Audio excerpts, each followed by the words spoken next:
সমতাকরণ। দেখো এখানে বাম পাশে সিলভার পরমাণু কয়টা আর ডান পাশে কয়টা? মিল আছে? নাইট্রোজেন পরমাণু এখানে কয়টা? এখানে মিল আছে? এখানে অক্সিজেন পরমাণু কয়টা?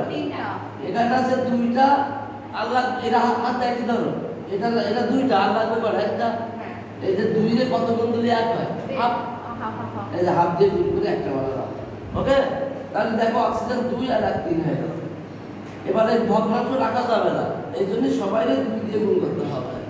তাহলে 2 2 2 এর 2 আর 2 2 কেটে গেলে ও 2 থাকে। ওকে, এই দেখো সিলভার 2টা, নাইট্রোজেন পরমাণু 2টা, নাইট্রোজেন 2টা, অক্সিজেন 4 আর 2 6টা, এই 3 2 6টা।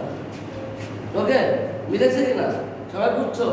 আর আরেকটা দিলাম যেটা, ওইটা আপনারা বাসা থেকে করবেন। যদি সমস্যা হয় নেক্সট ক্লাসে আমাকে দেখাবেন, এবং নেক্সট ক্লাসে আমরা লিমিটিং বিক্রিয়, অ্যানালার এইগুলো পড়াবো। ওকে, আপনার রিডিং বলে আসবেন। আল্লাহ হাফেজ।